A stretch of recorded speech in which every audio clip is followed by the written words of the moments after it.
125cc class එකේ අදරත් රජ කරන පාරදි දැක්කම 390 ඩියුක් එක රැවටෙන ඇග්‍රෙසිව් ලුක් එක, මස්කියුලර් ෆියුල් ටැන්ක් එක, upside down forks, steel trellis frame එක, TFT display, red by white total, apex suspension වගේ ගොඩක් දේවල් සමන්විත KTM Duke 125 බයික් එක ගැන A to Z අද අපි කතා කරමු.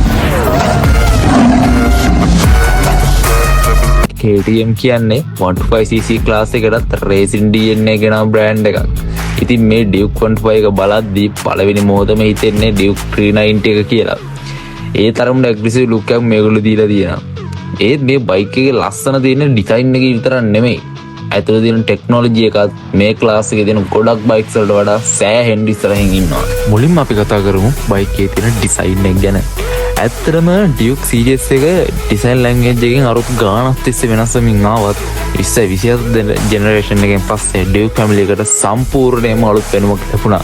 ඉතින් මේ 2026 125 එකටත් ඒ ඩිසයින් එක ඒ විදිහටම අරගෙන ආවිල්ලා තියෙනවා මේ KTM ලා. මේ බයික් එක ෆ්‍රන්ට් ප්‍රොෆයිල් එක දිහා මුලින්ම බලද්දී අපේ ඇස ගැටෙන්නේ අලුතෙන්ම තියෙන LED headlight unit එකට.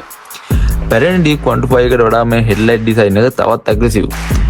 Daytime running lights හෙවත් DRLs සහ ප්‍රධාන LED ප්‍රොජෙක්ට් එක එකතු කරලා තියෙන නිසා රැටත් දවල් වගේම මේ බයික් එක හඳුනා ගන්න ලේසි. ඉස්සරහ මත් ගාඩත් ඉතා කම්පැක්ට් විදිහට ඩිසයින් කරලා තියෙනවා. ඒ නිසා ෆ්‍රන්ට් වීල් එකත් තවත් ලොකු වගේම ස්පෝටි පෙනුමක් ලබා දීලා තියෙනවා. ඊළඟට ඇස යන්නේ WP Apex upside down front forks දෙසට. සාමාන්‍ය ටෙලිස්කෝපික් forks වලට වඩා upside down forks භාවිතා කරන එක බයික් එකට ප්‍රීමියම් ලුක් එකක් විතරක් එනවා නෙමෙයි, බ්‍රේකින් සහ කෝනරින් කරන වෙලාවට මාරම ස්ටැබිලිටි එකක් හම්බ වෙනවා. ඒකෙන් පස්සේ KTM වලට අනන්‍ය වූ ස්ටීල් ටෙරික්ස් ෆ්‍රේම් එකට පැහැදිලිව පේනවා. ෆ්‍රේම් එක බයිකේ ස්ට්‍රක්චර් එක විතරක් නෙමෙයි, Duke series එකේ කැරක්ටර් එකක් තීරණය කරන කොටසක්. ඔරේන්ජ් කලර් ෆ්‍රේම් එකත් සමග මේ බයික් එක දුරින් දැක්කත් KTM එක කියලා අපිට හඳුනා ගන්න පුළුවන්. ෆියුල් ටැන්ක් එක දිහා බැලුවොත් මේක 125cc එකට වඩා 390 Duke එකේ ෆීලිං එක ලබා දෙන මස්කියුලර් ඩිසයින් එකක්. ඔයා KTM Duke 125cc බයික් එක නැංගත් ඔයාට කොයි වෙලාවකවත් හිතෙන්නේ මේක 125cc බයික් එකක් කියලා. ඔයාට දැනෙන්නම KTM Duke 390 එකේ ෆීල් එක දෙන මස්කියුලර් ඩිසයින් එකක්. සීට් එකත් කොටස් දෙකකට වෙන් කරලා තියෙන ස්පිඩ් සීට් ඩිසයින් එකක් හම්බෙලා තියෙනවා. රයිඩර් සීට් එක නගර පදින්නත් ටිකක් දුර යන්නත් පහසු විදිහට ෂේප් කරලා තියෙනවා. වගේම පිලියන් සීට් එකත් ස්පෝටි ලුක් එකක් අරන් තියෙනවා. පස්සර යද්දී LED tail light සහ sim tail section එක බයික් එක තවත් මොඩර්න් කරලා පේනවා. නම්බර් ප්ලේට් හෝල්ඩර් එකක් තියෙන වීල් එකට පහලින් මවුන්ට් කළා නිසා tail එක ක්ලීන් ලුක් එකක් ලබා දෙනවා. exhaust එක දිහා බැලුවොත් KTM එක compact under engine exhaust design එකක් භාවිතා කරලා තියෙනවා. ඒකෙන් බයික් එකේ side profile එක තවත් neat වෙනවා. ඕගොල්ලන්ට stock exhaust sound එක මෙන්න මේ විදිහට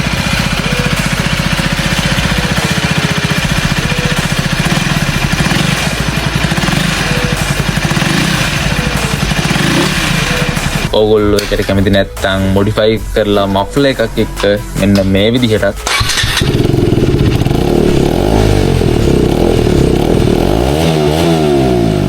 යමන් නැතිනම් මෆ්ලර් එකත් අයින් කරලා මෙන්න මේ විදිහටත්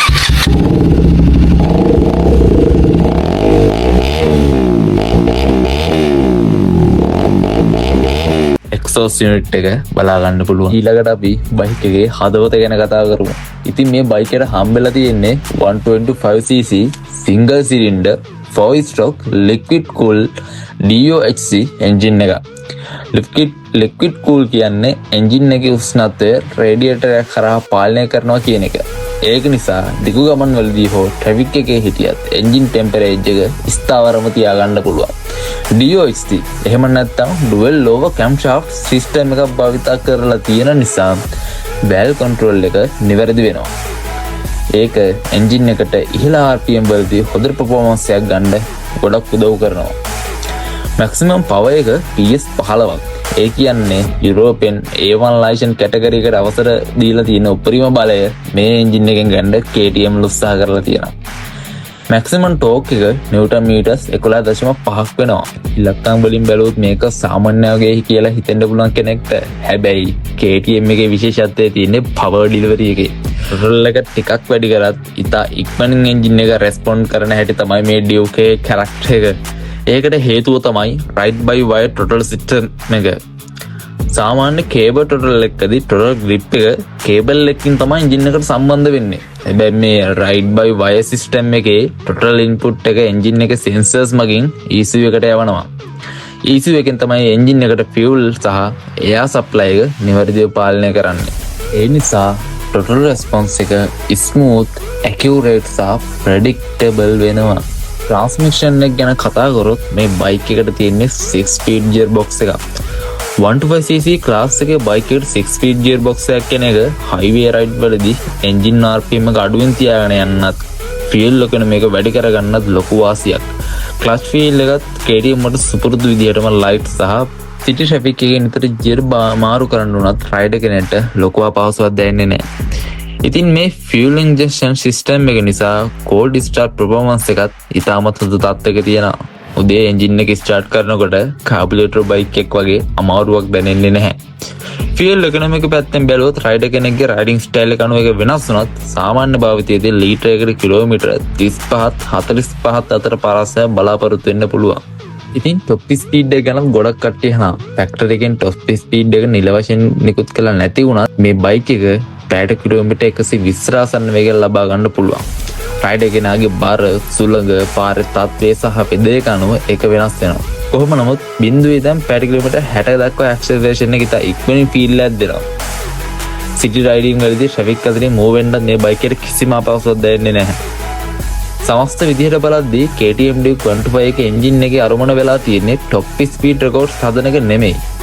ඒ වෙනුවට හැම ටොටල් ඉන්පුට් එකටම රයිඩර්ට හොඳ කොන්ෆිඩන්ස් එකක් සහ රයිඩර් එන්ජොයිමන්ට් එක ලබා දෙන එක තමයි KTM කියන බ්‍රෑන්ඩ් එක අවුරුදු ගාණක් තිස්සේ රැකගෙන ආපු විශේෂත්වය. දැන් අපි කතා කරමු බයික් එකේ ටෙක්නොලොජි පැත්ත ගැන.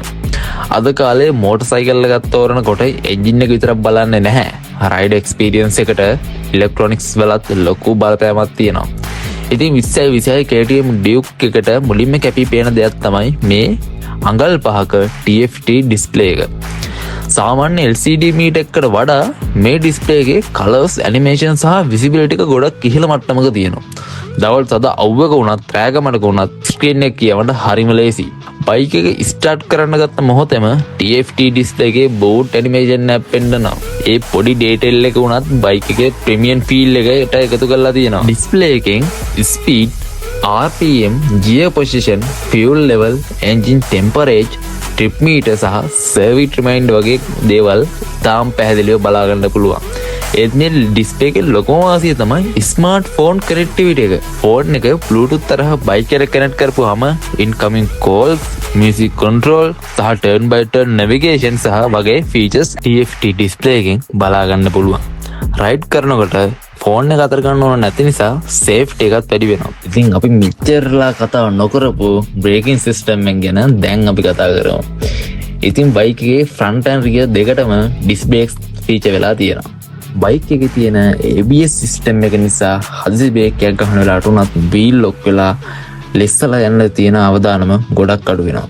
ඕවරෝල් ගත්තාම KTM Duke 125 එක පවර් එක විතරක් නෙමෙයි රයිඩ් කරන කෙනාට ආරක්ෂිතව කොන්ෆිඩන්ස් එකක් එක්ක විනෝදයෙන් භාවිතා කරන්න පුළුවන් විදිහට chassis, suspension and braking system එක සම්පූර්ණ පැකේජ් එකක් විදිහට නිර්මාණය කරලා තියෙනවා. දැන් ඔයගොල්ලෝ මේ වීඩියෝ එකෙන් බලාපොරොත්තු වෙන වැදගත් ප්‍රශ්නෙට උත්තරේ දෙන්නම්. KTM Duke 125 එක ඇත්තටම සාධාරණ නිලකට ගන්න පුළුවන්ද? උත්තරේ තමයි බෑ. හැබැයි ඇයි මං හැබැයි කිව්වේ? ඔන්න නම් අහගන්නකො. පළවෙනි වාසිය තමයි පාරේ යද්දී 125cc බයික් එකක් කියලා කෙනෙක්ට හිතන්නවත් නැති තරමේ ප්‍රීමියම් රෝඩ් ප්‍රසන්ස් එකක් මේ බයික් එකේ දීලා තියෙනවා. ඊළඟට කෝන එකකදී, ට්‍රැෆික් එකේදී, සිටි රයිඩින් වලදී බයික් එක ඉතාම ස්ටේබල්. රයිඩර්ට මාර් කොන්ෆිඩන්ස් එකක් දෙන්න. රයිඩ් බයි වයර් ටොටල් TFT ඩිස්ප්ලේ සහ මොඩර්න් ඉලෙක්ට්‍රොනික්ස් නිසා රයිඩින් එක්ස්පීරියන්ස් එක තවත් ඉහළ දක්වනවා. ෆ්‍රේම් එකේ ඉඳලම ස්විච් එක වෙනකම්ම හැමතැනම ක්‍රියේටිව් ප්‍රීමියම් ෆීල් එකක් දැනෙන විදිහට ඩිසයින් කරලා තියෙනවා. හැබැයි අවාසි එකම තැන තමයි බයික් එකේ මිල. සාමාන්‍ය 125cc එකට වඩා මේ බයික් එක ගොඩක් මිල අධිකයි. ඉතින් බයික් එක ලංකාවට ආවොත් මිල කීයක් වෙයිද?